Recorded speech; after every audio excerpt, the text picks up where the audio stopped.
Bonjour Franck. Baudin, bonjour. Nous sommes au magasin de Terzeo à Amiens. Alors moi chaque année je vais chasser 2 ou 3 fois en tirage, pas très loin de Saint-Quentin dans l'Aisne, le pigeon. C'est un mode de chasse qui est assez nouveau pour moi, que je ne pratiquais pas du tout il y a 2-3 ans. Et donc chez ce copain, Adrien, qui se reconnaîtra derrière cette vidéo, lui a l'habitude de mettre des formes pour faire venir les pigeons.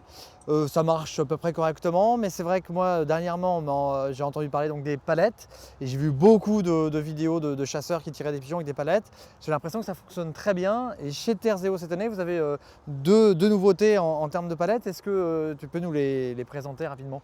Bien sûr, alors effectivement ça marche très bien. Alors ce sera une nouveauté. Ouais. En l'occurrence celle-ci est vendue chez nous depuis il me semble 3 ou 4 ans. D'accord. Alors je l'ai ramené pour qu'on puisse un peu comparer les deux modèles qui sont vraiment différents. Si tu veux on va commencer par l'ancienne et après on va sur celle-ci. Eh ben, très pour bien. montrer la différence. Alors donc là on est sur un système dit de pompe. Donc vous êtes installé dans votre poste, Oui. donc bien camouflé. Ouais. Vous venez avec votre ficelle jusqu'à la palette que vous attachez, juste là. Vous disposez votre pigeon dessus. Donc la pompe, quand vous tirez, ça monte et ça descend. D'accord. Voilà. Et à chaque fois que ça monte et que ça descend, le pigeon fait des mouvements d'aile en fait. Ok. D'ailleurs, si vous voulez, on va en mettre un dessus, comme ça, on va pouvoir voir Très bien, parfait. ce qu'il fait.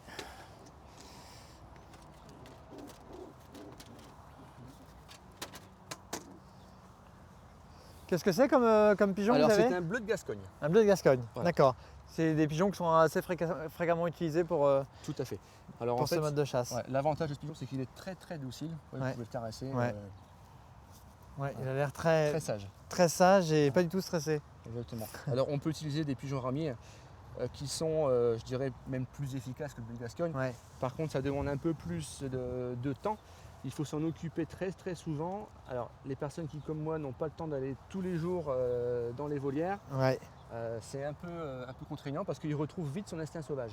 D'accord, oui, donc après pour pouvoir le positionner sur la Exactement. palette, c'est pas forcément Donc, facile. le bleu de Gascogne, lui, que vous y allez tous les jours ou pas, reste très docile. Vous voyez, je l'ai sous le bras, il ne bouge absolument pas, sans casque. Alors que bien souvent, le pigeon ramier, il faut le casquer. Ouais. Je vous pose une question qui peut être peut-être un petit peu bête. Si jamais ce pigeon s'envole, vous le retrouvez plus ou globalement non, c'est pas comme un pigeon voyageur, il n'a vraiment pas l'instinct de rentrer chez lui. Alors là, imaginez, on est à Amiens, moi j'habite près de Lille. À mon avis, il resterait ici pendant un beau moment. Ouais. Alors, il m'est arrivé d'en perdre, entre guillemets, parce que je les ai récupérés. Ouais. Il se rattrape très facilement. D'accord. Très facilement. Ouais. Voilà. D'accord. Donc, alors on montre le mouvement. Donc c'est une palette qu'on va plutôt placer, alors soit dans un chaume relativement haut, vous voyez comme la palette est assez grande, ou alors on le place à l'arrivée des pigeons, relativement loin. En fait, quand vous voyez la bande arriver, c'est un peu comme à la hutte avec un système de cache où on met les chanteuses. Oui. Donc pour rediriger, en fait, on va placer la palette relativement loin. Ah Hop, oui. vous voyez, Ça fonctionne monte. très bien. et on Ouais. lâche. Effectivement. Jusqu'à quelle distance les pigeons peuvent le voir? Ils peuvent décrocher 200-300 mètres sans problème. Oui, quand même. Ouais. D'accord. Sans problème. Alors pourquoi on a pensé à faire ce système-là?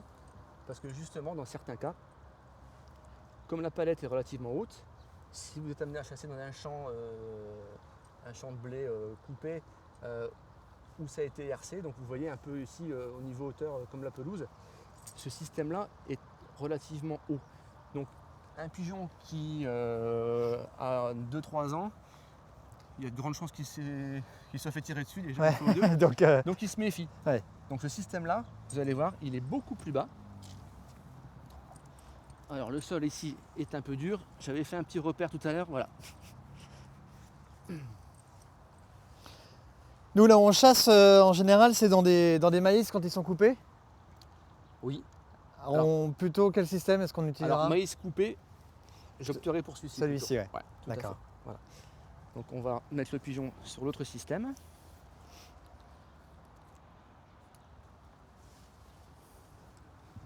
Les deux systèmes fonctionnent de la même manière pour les Exactement. Donc de votre poste, vous pour les actionnez. positionner. Ouais. Voilà.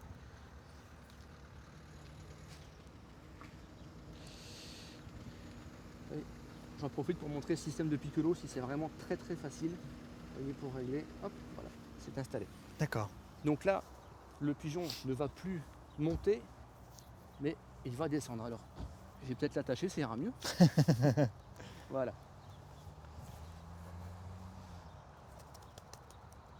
D'accord.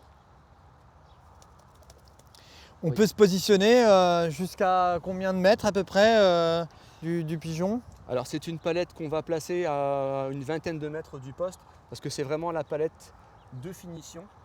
Donc c'est ce qui va, on va dire, conclure la descente du pigeon, hein, pour vraiment le conforter. Ouais. Et l'emmener exactement là où on a Exactement. envie de tirer. Alors ils sont uniquement disponibles chez Terzeo? Tout à fait. C'est vraiment exclusif chez nous. D'accord. Donc on vend dans tous les Terzeo de France. Très bien, parfait. Bon, en tout cas, merci beaucoup. Et puis, Merci à vous. je pense qu'il y a pas mal de chasseurs qui devraient faire quelques jolis ramiers cette année. Exactement. Merci Franck. Bonne journée, Baudouin. Au revoir. Au revoir.